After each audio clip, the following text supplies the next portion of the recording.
तर नागपूरमध्ये शिवसेना ठाकरे पक्षानं जोरदार बॅनरबाजी देखील केली आहे। रामरक्षा आंदोलनाच्या पार्श्वभूमीवर बॅनरबाजी करण्यात आली आहे। अयोध्येतील राम मंदिर दान चोरी विरोधात नागपुरात शिवसेना युबीटीच्या वतीनं आज रामनगर राम मंदिरामध्ये रामरक्षा पठण होणार आहे।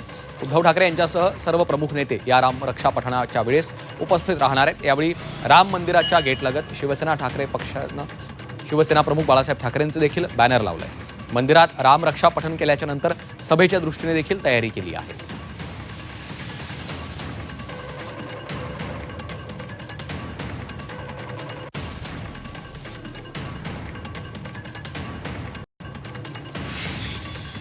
तर आपण पाहतोय शिवसेना ठाकरे पक्षाने आता ही जोरदार बॅनरबाजी केलेली आहे। शिवसेना नागपुरात तर दुसरीकडे एकीकडे नागपूरमध्ये ठाकरेंच्या विरोधात देखील बॅनरबाजी करण्यात आलेली आहे। बाळासाहेब ठाकरे यांचे मोठे कटआउट्स देखील आपल्याला लावलेले पाहायला मिळत आहेत। तर नागपूरमध्ये आता ठाकरेंच्या विरोधात बॅनरबाजी करण्यात आलेली आहे। ही दोन महत्त्वाची दृश्य आपण पाहतो।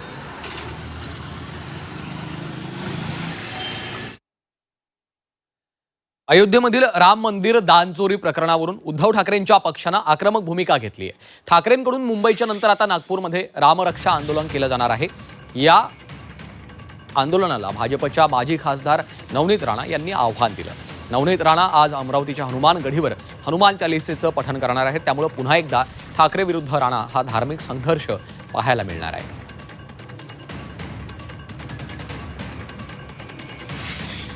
की जेव्हा अयोध्यामध्ये रामललाचं मंदिर भव्य जे पूर्ण विदेशापासून देशापासून सगळे भक्तगण तिथे गेले होते, तर जनाब उद्धव ठाकरेजी कुठे लपले होते? पक्ष बर्बाद झाल्यानंतर, आमदार सगळे गेल्यानंतर, खासदार सगळे गेल्यानंतर जनाब उद्धव ठाकरेजींना रामललाची आठवण आली, राम रक्षाची आठवण आली, हनुमान चालीसाची आठवण आली। तर जनाब उद्धव ठाकरेजी उत्तर द्या की जेव्हा अयोध्यामध्ये एवढा भव्य मंदिरचं सगळे लोक तिथे गेले, तर तुम्ही दर्शनाला का नाही गेले? त्याच्यावर उत्तर द्या। आतापर्यंत गेले का उद्धव ठाकरेजी? आणि या संदर्भात अधिकचे अपडेट्स घेऊयात। आमचे प्रतिनिधी अनिरुद्ध दवाळे सध्या आपल्या सोबत आहेत। अनिरुद्ध, आपण पाहतोय पुन्हा एकदा ठाकरे विरुद्ध राणा असा हा संघर्ष उफाळण्याची शक्यता आहे। यापूर्वी देखील मातोश्रीच्या बाहेर नवनीत राणा यांनी हनुमान चालीसेचं पठण केलेलं होतं आणि त्यानंतर आता हा पुढचा टप्पा।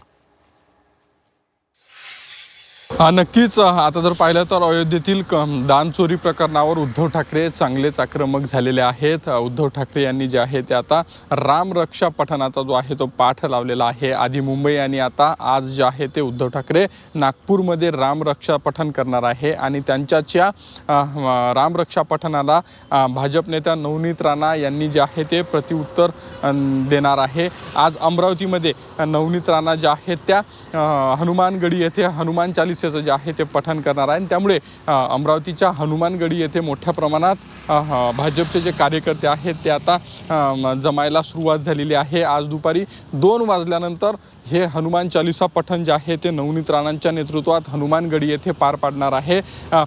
उद्धव ठाकरे यांचंही जे रामरक्षा पठण आहे ते नागपुरात दुपारी 2 नंतर होणार आहे आणि त्यामुळे एकाच वेळी हे दोनही ठिकाणी हनुमान चालीसा आणि रामरक्षा पठण होणार असल्याचं बोललं जात आहे।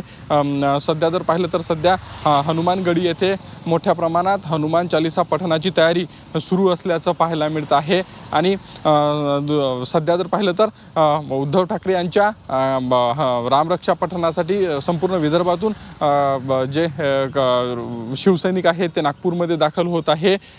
उद्धव ठाकरे जेव्हा मुख्यमंत्री होते तेव्हा त्यांच्या घरासमोर हनुमान चालीसा पठण करण्यासाठी राणा दाम्पत्य हे मुंबईला गेलं होतं, मात्र त्यांना कुठल्याही प्रकारे हनुमान चालीसाचं जे आहे ते पठण करू दिलं नाही। त्यानंतर त्यांच्यावर राजद्रोहासारखे गुन्हे दाखल करून त्यांना 14 दिवस जेलमध्ये जे आहे ते टाकण्यात आलं होतं आणि त्यानंतर राणा विरुद्ध ठाकरे हा वाद मोठ्या अर्थाने सुरू झालेला होता आणि या वादाचा आता दुसरा अंक जो आहे तो आता पाहायला मिळत आहे आणि त्यामुळे हा वाद नेमका कोण्या दिशेने जातो याकडे आता सर्व राज्याचं लक्ष लागल्याचं पाहायला मिळत आहे। निश्चितच वादाचा हा दुसरा अंक आहे, त्यामुळे आजच्या दिवसभरातल्या सर्व घडामोडींकडे आपलं लक्ष असेलच। तुर्तास धन्यवाद अनिरुद्ध या सविस्तर माहितीसाठी।